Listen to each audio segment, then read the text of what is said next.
Welcome, everyone. Okay, so we will get started. I apologize in advance for some background noise. I am currently volunteering from a tent, so if you hear some noise in the background, that is what that is.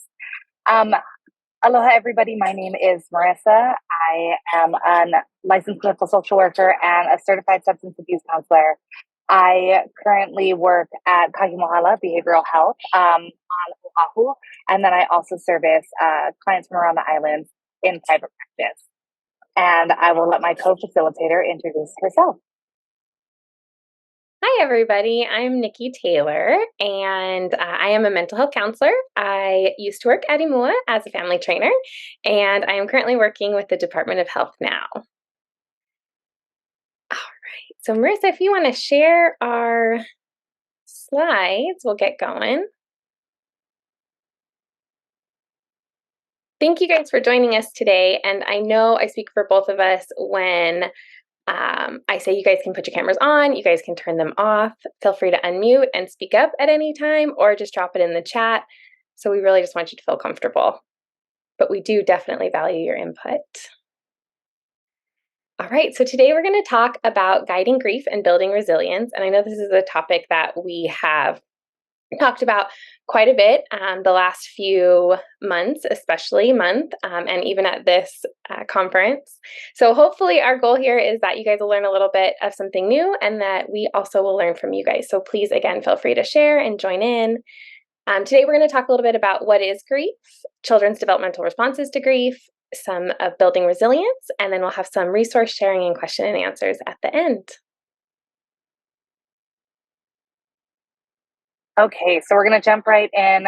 Feel free to unmute yourselves or to, speak up in the chat. We kind of wanted to just pull you guys. What is grief? What do you guys know about grief so far? Deep sadness and feeling of loss. Absolutely. Thank you, Tina. And feel free to also share how you may experience grief. So this could be an emotional reaction, it could be a physical reaction, and of course, kind of like Tina shared the definition. Awesome. Rachel, it's a bodily response and emotional response to loss. Thank you. Gianna, a deep sorrow. Absolutely.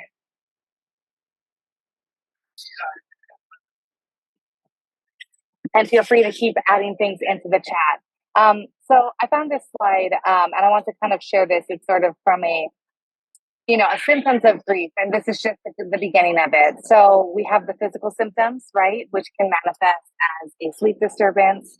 Sometimes it can manifest like shortness of breath or anxiety, tightness in the throat, physical distress, and then again, some changes in appetite or weight change. Some of the emotional symptoms that we might experience might look like sadness. They might look like anger, guilt, anxiety, and loneliness. And then the behavioral symptoms, right? So those outward symptoms that we might notice or see in other people may look like forgetfulness or seeing ourselves, worrying more about others, and then that prolonged withdrawal from normal activity. I see also in the chat, I see that overwhelming sense of loss, absolutely, and that shutdown of mind, body, and spirit. Thank you, Susan. The definition, sorry about the background noise, the definition of grief here is the anguish experienced after a significant loss. And what we really wanted to kind of talk about today is the loss can both be the death of a loved one, a loved person, a loved place. Grief often includes both psychological and physiological distress. So as we kind of mentioned in that previous slide, it can look like that confusion, yearning, regret. It can look like a bunch of these different feelings kind of happening all at once. Sometimes it manifests as that self-neglect, right? And we're starting to take care of everything around us. There suddenly becomes this incredible to-do list of all the things we have to get done, that we start to take less good care of ourselves. And then, of course, that apprehension or that worry about the future.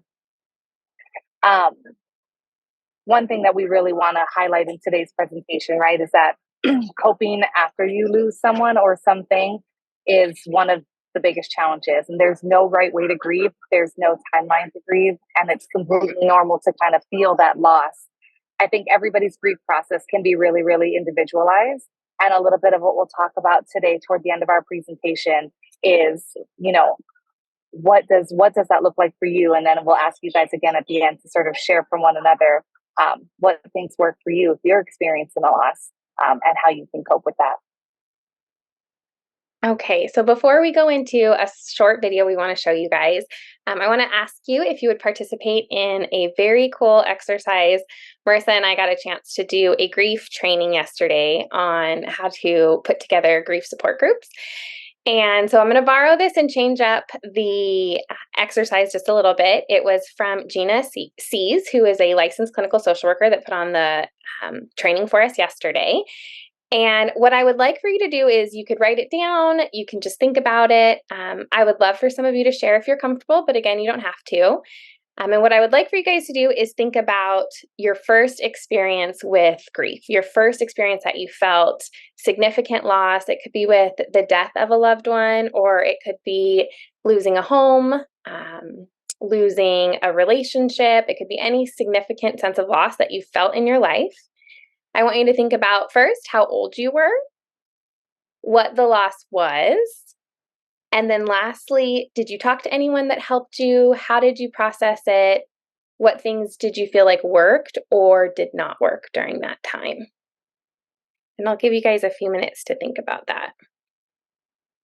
All right, I would love, I'll share mine first, since I'm asking it of you guys, and then if you would like to put them in the chat, you're more than welcome. I would love it if you guys would like to unmute and talk about it as well. It can be super brief. But when we were asked to do this exercise yesterday, the first thing I thought about was, I think my first real feelings of grief were around the age of 13. I remember my great-grandma dying. And I was at school, and I remember our counselor coming up to me to pull me into her office and to tell me that my parents had just called and that my great-grandma had passed away and that they were picking me up from school. And I don't remember a whole lot about that or about significantly how I felt, but I remember feeling like it was okay because she was very old and had lived a very good life. And also she was suffering in the end, but also feeling like everyone around me was really sad. Like my dad was really sad. It was his grandma. My parents were very Catholic, so there was a lot of church services that happened after. And I remember just feeling like I didn't ask about it. People didn't really talk much more about it to me, and time just kind of went on. So I think what I have taken away from that with grief, especially now, is the importance of talking to the kids around us, no matter their age. And I think that's what I would do differently is encourage or talk to me back then and ask if I had questions or how I was feeling, because I think that I was just so concerned on making sure my parents were okay that I don't remember exactly what that looked like for me or my feelings in the processing. So I would love if any of you would like to share, feel free to unmute.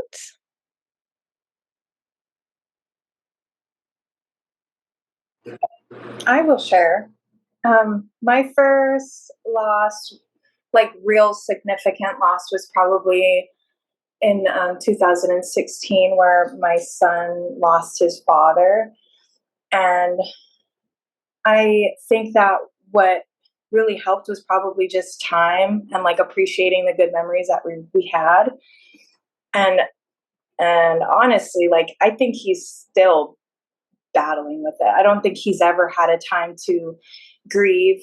And one of the reasons why I think too is that his auntie thinks that he's doing him a favor by like buying him gifts. And it's like, oh, from daddy, from heaven. And I'm just like, why? Like I get the meaning, I get the gesture. She's just trying to be like, I don't know, keep him in thoughts, but in the long run, it's doing more damage. You know what I mean? He can't like come to the present like, oh yeah, he's actually gone. And so thank you. Yeah, thank you for sharing. That's hard, I think, and we'll talk about this a little bit more too, but it's a very traditional human reaction to want to make people feel better when they're sad, right? So, and we look at that however we think that would work. So for kids, typically it can be buying them gifts and, doing those things that we feel like if they're feeling happy, they won't feel sad. And it doesn't work like that, we know. But yes, it's definitely a very normal reaction. Does anybody else like to share? Okay, I'll share. I'm talking about my first experience of grief. Not my most significant because that would really go into something major, but this is it was my cat. When I was 7, my mom came to get me to school, and she told me on the way home about it, and yeah, and it was pretty intense. I the way I dealt with it was talking to my mother, to my family, to my friends, writing about it as the worst experience in my life. They gave us compositions that were always like the best day in your life, the worst day in your life. So I used to write about that day where my cat died. And I was very sad for my mom's sadness about it. And we also talked a lot about the details of how it could have happened because my mom just found him. So all that talking, connecting, being very sad about it, all that was how we dealt with it, just being sad. Yeah. Thank you for that. Thank you for sharing. I think that is a really important thing for us to remember too, as adults and caregivers, is a lot of times children's first experience with grief and loss is with the death of a pet. And for some people, it's very easy to overlook that and think, well, it's just a pet. But for us, for children, it really does feel like a very significant loss. And helping our kids process that when that time comes is very important for how they're going to process grief in the future with other losses, different types of losses. So thank you. And I'm really glad that was your experience with grief. That sounds like it was a very promising grief experience that helped you process. Would anybody else like to Hi, share? I'm Kahi. Yeah, I want to share a weird one. Yeah. But the grief comes in a lot of different ways. And as a child, I remember watching my mother's grief when my parents separated and eventually got divorced. But her grief was so huge, and she was an alcoholic, and her reaction was very severe, and she self-medicated, and it was frightening as a child to watch her grieving process. And in turn, as an adult, when I had a similar grieving process, I'm a recovering alcoholic, 10 years. I practiced the same thing I learned. And so if something was removed from my life, a person or relationship, I went into the same practice I had learned. There was no one at the time to talk to me or comfort me. I actually comforted her and became the parent. So grieving, that whole experience of grief, it was so big and scary. And, alcohol and drugs were what I went to throughout my life for it. So it's really important that children get that support and understand, and that, the person who's grieving also gets that support. It's a weird one, but I thought I would share because it's not something that's ever really talked about. But we're seeing a lot of it right now with families that come up and need help grieving over what's going on in Maui. Yes, thank you so much for sharing that with us. You're right, it is so important. In fact, yesterday we heard a big statistic on the disproportionate amount of our adults that are in jail, even here on Maui or outer islands, and who report unresolved grief from their childhood. And so all I could think about in this training yesterday was, man, we have a lot of kids right now, a lot of children and a lot of adolescents that are facing such compounded and complicated grief that if we don't all work together as clinicians and caregivers and parents, that is going to be a really, really tragic road for our youth as they walk it coming up here in the future. So thank you for sharing. Anyone else want to share one more from out loud, and then Nicki, we can read through the chat as well. But just want to give one more person an opportunity to unmute and share. No worries. I'll just read a few from the chat. Gianna says, I lost a friend at 13 and music helped me through. Absolutely. I love that addition of music. There were songs that really helped me connect with him even though he was gone. Tina said, age 6, parents divorce. Absolutely. It's not always the death of a person, but also the change in the relationship. What helped was that my aunt and uncle were checking in on me and having me over on the weekends. Both parents put my needs first all of the time. What wasn't as helpful? I can't remember anything that made me feel bad or worse. Additionally, I think the strong family support system absolutely really helped to guide other losses in the life, such as the death of grandparents and father. Toby Justine shared another one, age 5, when she realized that her mom was gone not because she'd passed on, but because of divorce from parents at age 3. So another divorce one, absolutely. Experienced huge grief afterwards and still dealing with feeling lost, the feeling of loss, as a young girl, and the needs of connection of a mother, absolutely. And all of those, periods, shaving, makeup, girl things. And then last one in the chat, thank you, Rachel, for my Ukrainian Jewish grandfather died when I was 5. That was my first memory of loss, and I didn't know him well. I do feel that losing him, he was the cultural center for my family, and that history's gone. I still feel that, and I didn't know how to grieve, though my mother grieved. I don't remember enough about that, but that was not as personal as the loss of one of my close friends to cancer a couple years ago. I watched a science fiction program that we both love to talk about to honor him. I wanted to just add one more thing, Nicki, that we had learned in our training yesterday, but I think feels really relevant is, as we learned that like every single subsequent loss that happens to us in life, really kind of brings all of the other losses that we've had up to the surface. And I think grief is definitely one of those things that, as we'll talk about and as we go through, it's one of those things that really does stay with us, no matter how long time it's been. Thank you all for sharing. We really appreciate it. I know it's hard to talk about those memories and experiences, and certainly hard to share them with a room full of strangers. So I appreciate it. So we did the exercise so that yesterday, and of course for today, for you guys, we can think back on how we felt about grief and loss in our lives, and what that is going to look like for our children, and then of course how to build those resiliency properties for them and help process. So first we'll start out with a quick book. This is a quick video for you guys, and it's on a very cute grief book for children.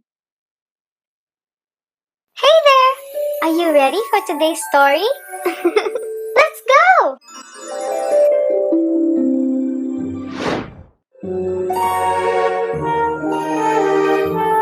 My bedtime stories.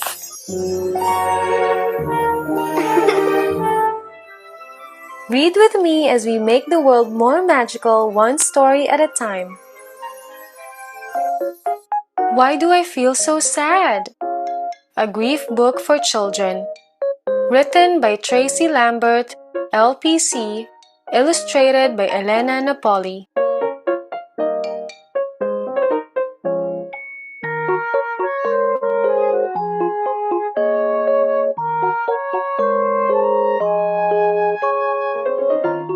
There are times when your life may be hard. Grief is a strong and powerful feeling that comes after a loss or big change in life. When grief happens, it makes our lives feel different than before. People feel grief for many different reasons. My grandpa has died. My dog ran away from home and didn't come back.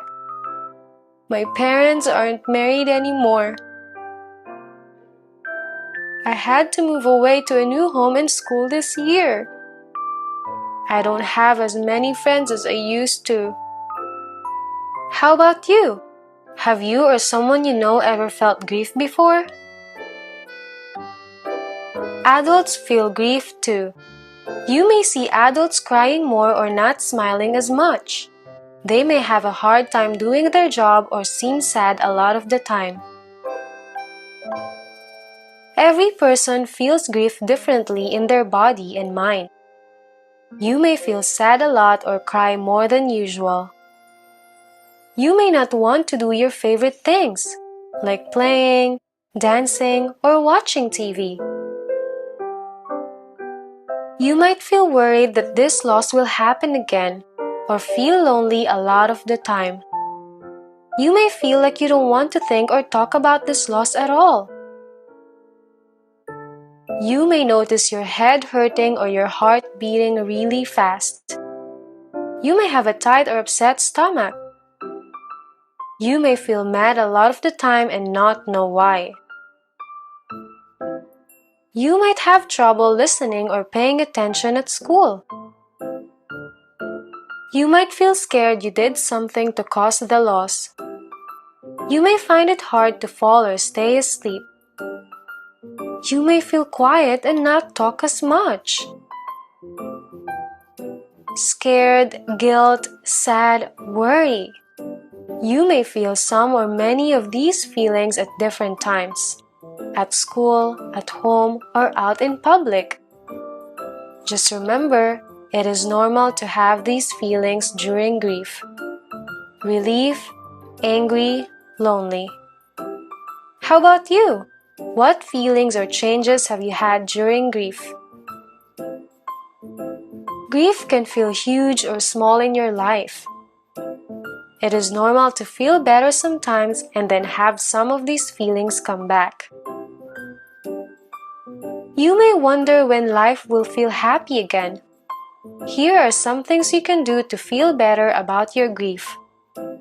Talk to an adult you trust, like a parent, teacher, or counselor. Express how you are feeling by drawing, playing, or through music. Move your body. Try walking, playing sports, riding a bike, or dancing.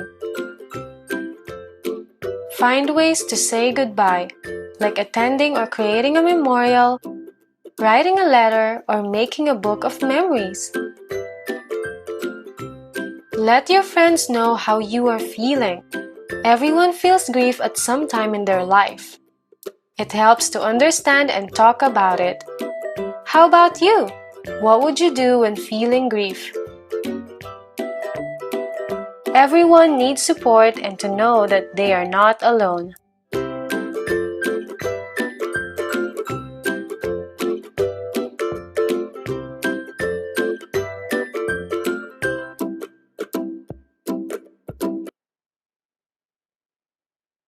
All right. Hey there! Are you ready? So we really loved that book to share with you guys because a lot of grief books focus on the death of a lost or a beloved one. But as we know, our kids right now in our community are just facing a lot of grief in a lot of different ways. So changing schools, new friends, losing their stuff, losing their home. So the grief is much more than just it's felt in all different ways for our kids. So I like that book explains that. And I think it's really helpful. It kind of touches on all of those resiliency items for kids too. So let's talk a little bit about symptoms of grief in children and their age ranges. So we all know that kids feel grief as early as they can. So tiny little babies all the way through, elderly. We all feel it. It looks different though. It looks different because language and communication and having the right things or words to say are not always there. So what do you guys think? And you can just type it into the chat. How do you think our littlest ones show grief? So infants through age 2. How do you think they feel those losses? Getting very quiet or acting out and acting out. Mm-hmm. Yeah, needing more attachment, clingy, crying. Mm-hmm. Yep, that's perfect. So at this age range, they are really able to sense emotions and behaviors of the significant adults in their environment and also disruptions of those. So we are going to see our babies crying more, changes in their sleeping patterns and their eating patterns. You're going to notice all of that. Definitely needing more attachment. And then as we get a little bit older, we move through the preschool ages, and those are 2 to 4. How do you think it looks for children showing grief in those age ranges? Tantrums. Perfect. Yeah, so at this age range, our children really are not understanding the comprehension of forever. So death and loss feels very reversible to them. They don't have language, so they are going to show it in their behavior, right? The behavior is their communication for this preschool age. And the other really key thing, and it's said to be so true about really little, but I think it's true for a lot of ages, is that the feelings of grief can be so overwhelming, and even trying to process grief is very overwhelming. So a lot of times they can only feel it in short bursts.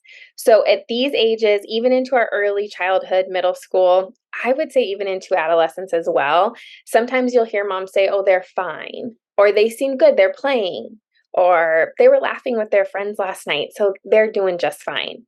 But it's because as children, our bodies are so resilient as it is.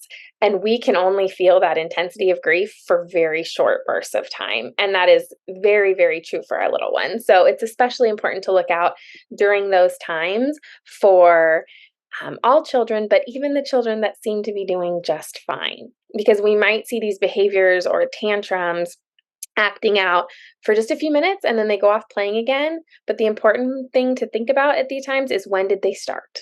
Have they always been showing these signs of behaviors and extra attachment and crying, or did it start with the loss of something significant? As we move through early childhood, so these are going to be our kind of K through 5th grade years. How do we think they show grief to us? For my son, he's going to be 6, so he either wants extreme closeness or he actually gets pretty violent and he starts to throw things and stuff. Yeah. Which is not normal behavior either. That's only because he's noticing that his real father isn't around and he's picking up on that. Yeah. Yeah, and sometimes, even as kids get a little bit older, they still don't have the right words to ask, right? Or the words to say, "I'm hurting so badly, I'm going to throw something now." They don't have those words yet.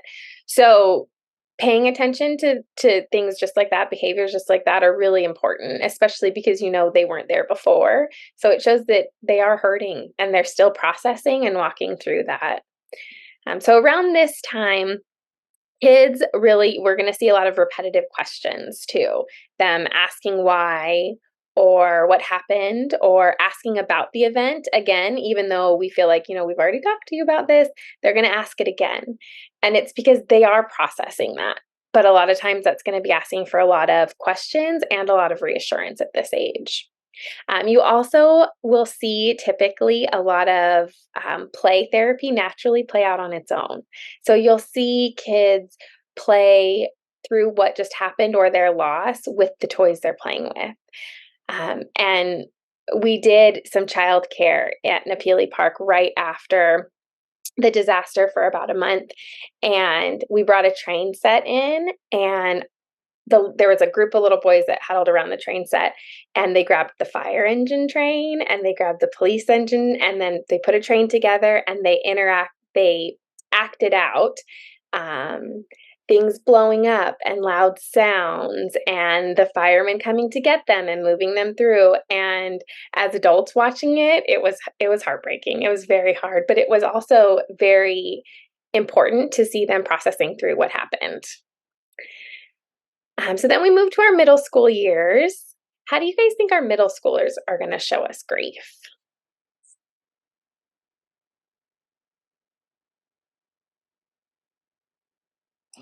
Maybe distance. Mm-hmm. They just don't want to be around family members. They just want to be around their friends. Yeah.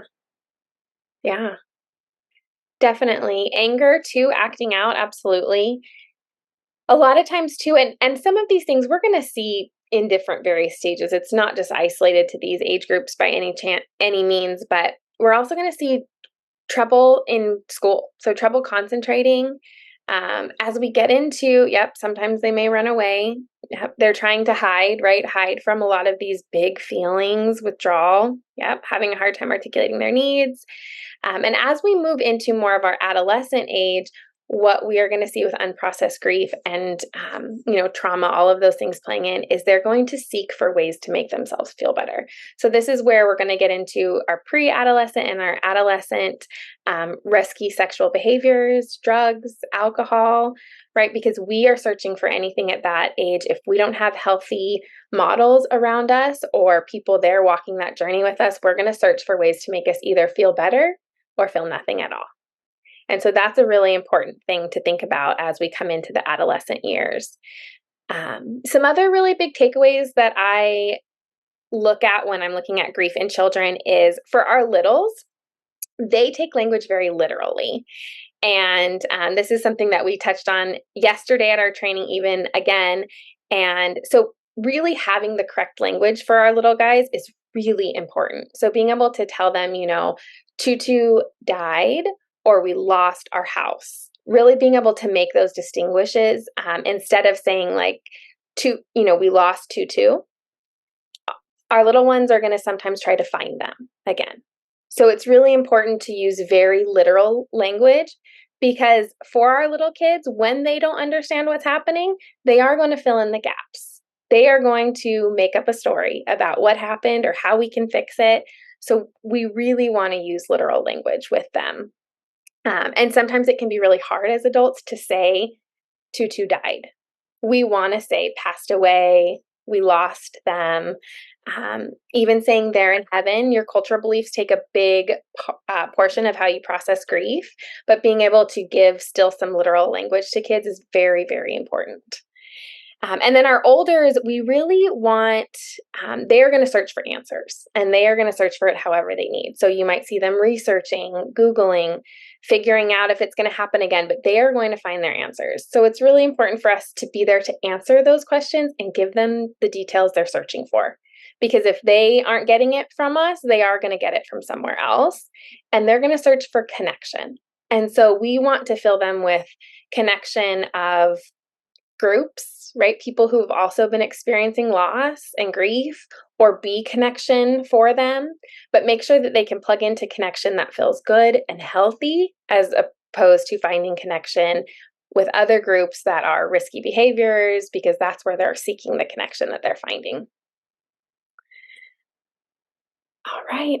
And this is just a quick slide to show you guys the many faces of grief. So as we all know, grief does not show up in just one way or one form. We see it in every emotion, numb, and it's really hard for all children. I mean, it's hard for adults. And I know that there's quite a few clinicians on today too, but something that I always will tell people in practice is it's okay to feel angry and sad, or it's okay to feel angry and that you love them still. So, feeling two emotions is hard, and it's really hard for our kids. They don't understand that. Even our adolescents, they struggle with feeling multiple emotions at once. So it's just important to keep that in mind as we work through grief. Thank you, Nicki. So what can we do about it? And I think that's a really big piece of our presentation, right? And some of the language that we use intentionally of really guiding grief, right? Because as we said in the beginning, there's no right way to grieve, but we want to be able to really walk alongside our kids as they are experiencing what they're experiencing. So we want to take a little bit of a moment to sort of focus on what the building blocks of that resilience is, right? So resilience refers to our ability to bounce back from a traumatic event, from a traumatic loss, from loss in general. Sorry for the background noise. And so one thing that I really want to focus on a little bit is talking about what those building blocks of resilience are. So there's been a lot of different types of research about what it is that actually builds resilience. And so we've kind of broken it down to these 7 things, and then I'll highlight what I've really found, even in my own work, but I feel like it's been the 2 most important. So number 1, support from family, friends, people at school, community. That's really, really important, especially as we think about this most recent loss. I feel like having our community really stay together is really, really crucial, because I think that there can be such an influx of support from outsiders, which is great. But I think really making sure that we're not using like a divide and conquer sort of mentality. I think people really heal together. Creating that sense of safety, excuse me, at home, at school, and in the community. what does safety look like? That can look very different for different people. And allowing people to really kind of develop that sense of safety. And that's, again, a really important piece of their own healing. People can't begin to heal if they're still in that moment of crisis. Beginning to build self-esteem, positive sense of self-worth. And all of those things are going to be real contributing factors in building resilience in our kids. Self-efficacy. So our ability to make a decision and make our own choices. That's really, really important, especially after the loss of things. It can feel like we don't have a lot of choice or something was taken away from us. And so helping our kids to really build that self-efficacy back, even in making small decisions, can be super, super helpful in building that resilience. As Nicki had mentioned, right, your spiritual and cultural beliefs, what do we believe? Where do we believe that people go when they pass away? How do we honor the spirits in the places that we were raised in? And so really kind of going back to our cultural beliefs and really highlighting those and allowing that to be a sense of resilience and spirit that we grow with our kids. Encouraging our kids to focus on a talent or a skill, a sport or a club, something like that. Again, really that interest and that community can be this really amazing sort of sweet spot of growth and resilience that we see in our kids. And then last but not least, really talking about like in the moment coping skills, right? Grief is a roller coaster. Or my favorite saying is that grief comes in waves. There's going to be days where it feels like the sea is really calm, and there's going to be days where it feels like the sea is really rough. And so helping our kids to cope, whether the sea is calm that day, and really helping them resource up and build up to what those coping skills really look like. One thing I just wanted to highlight, one of my very, very best friends and colleagues breaks down what are the two things that really build resilience into the question, who is your mama? That's how she remembers it. And I love this. And mama is an acronym for a meaningful adult and a meaningful activity. Those are the two key building blocks of resilience. Who is that adult that our child can connect to in the community? And sometimes it's a parent, but it doesn't have to be a parent. Sometimes it can be a community member, a teacher, somebody that they trust, a coach. And then the second part is that meaningful activity. What is that meaningful activity? What is your kiddos interested in? What are your kids interested in, right? Are they interested in a sport? Do they want to do dance? Do they want to do art? And really helping them plug in and really invest in that. Those are the two real building blocks of resilience.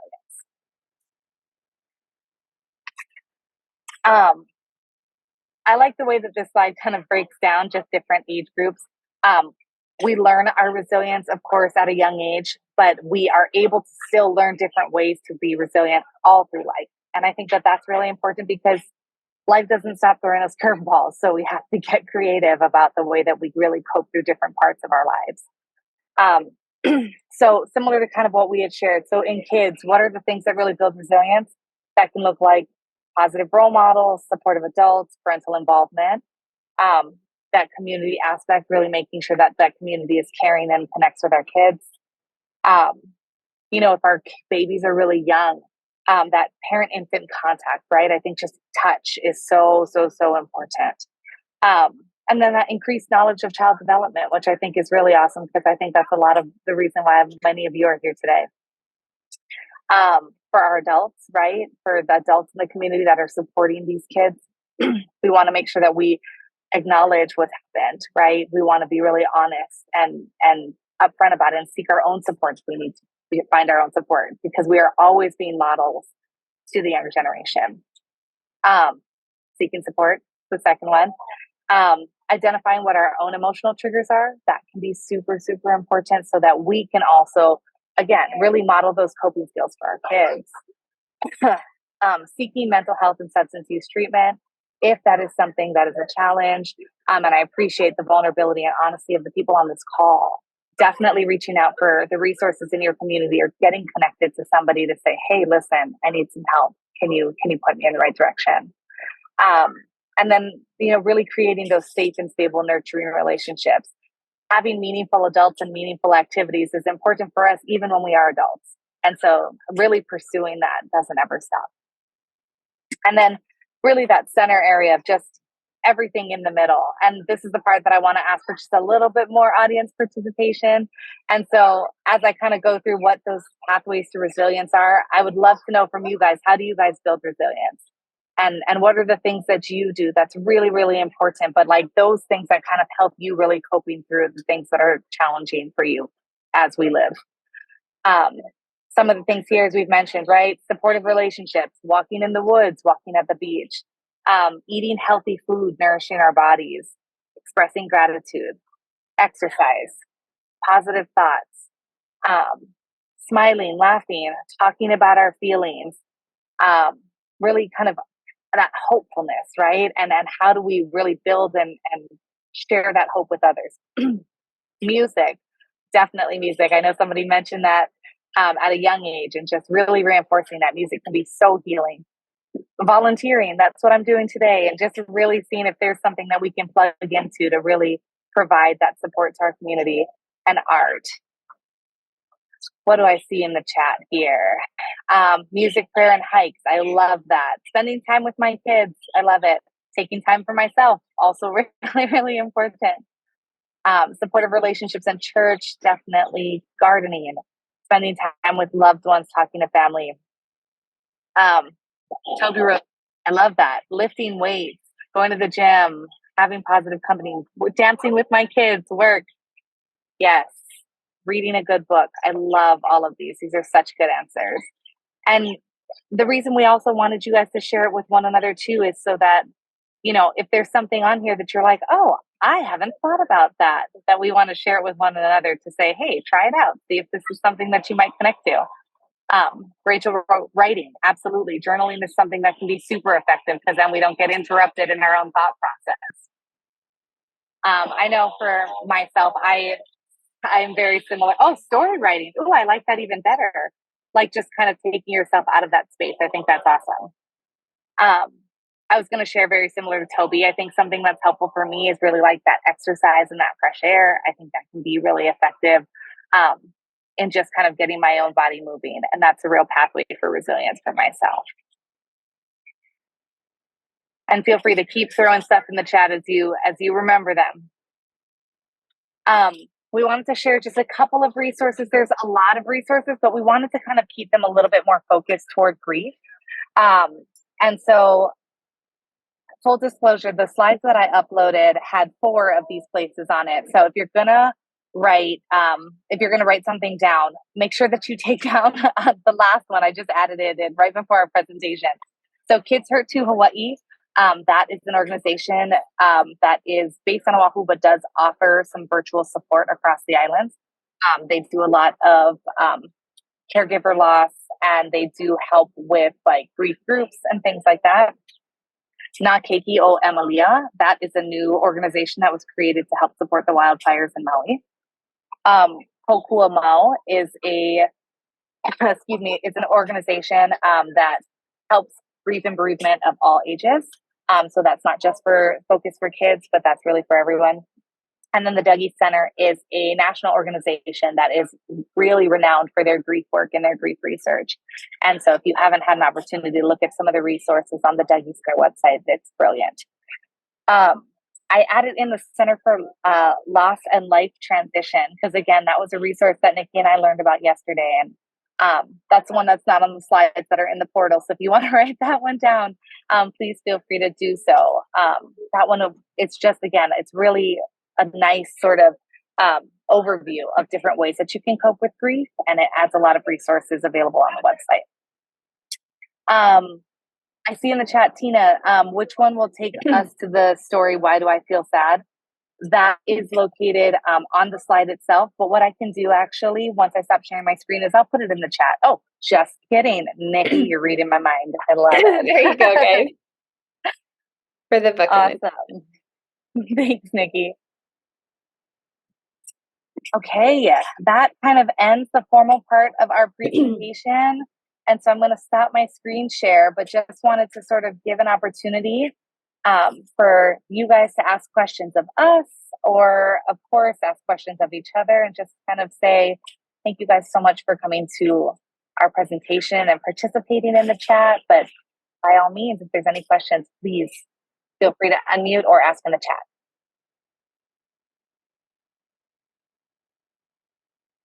And if I can leave you guys with one final takeaway, it would really be that during this time, because as a community, we are grieving a lot in a lot of different ways. And it would really be just to focus on walking this journey with those around us, especially our kids. So I think even from some of you guys that shared earlier, it's the easier route is to try to make everyone feel better, right? So to try to give things or make them smile, which are all very important. But in processing grief, we really have to walk the journey. And it's complicated and it's sad and it's hard. And just having somebody walk that journey with us is definitely the most important step.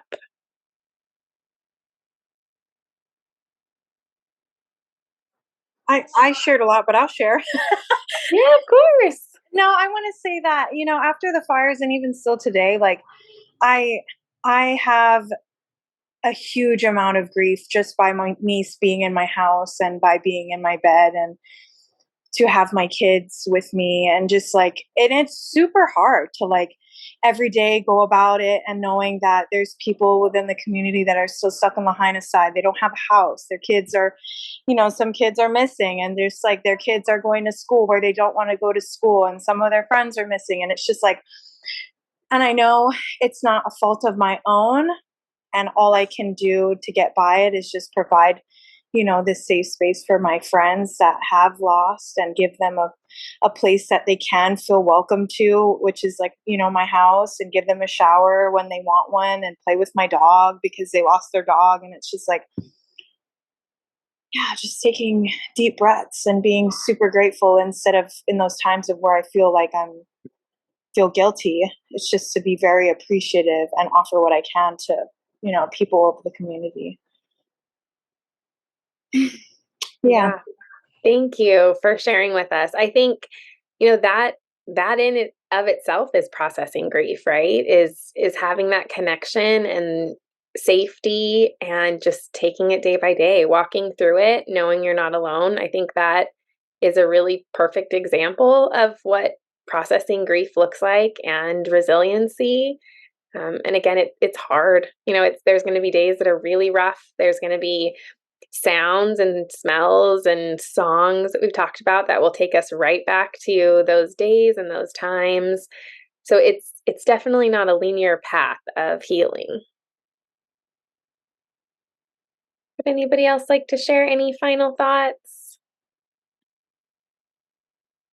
Hi, I'm Susan, and just a couple of things. It's a later loss with maturity and going through grief, but it's knowing that grief is a constant companion. And some days we laugh together, some days we cry together, and some days we watch something, binge on something, and try not to eat chocolate. Thanks. I love that, Susan. Thank you.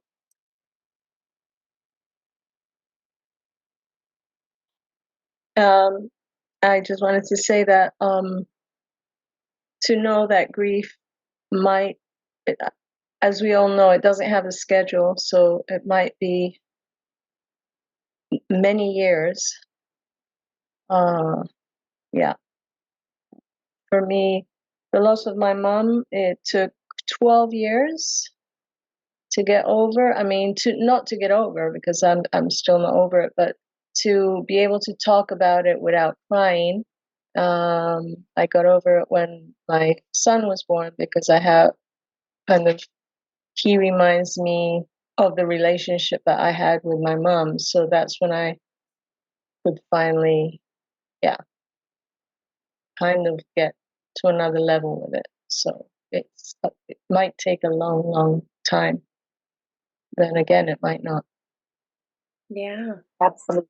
Thank you for sharing that. And exactly like you're saying, there's no timeline, right? And everybody will experience this. There may be days that we still cry about the things that we've lost, and there may be days where we do feel really happy. And similar to what Nicki said, it's okay to feel even conflicting feelings, right? Why do I feel happy and sad at the same time, and allowing ourselves to just be present in that moment. And like Nicki said, taking it one day at a time is so important.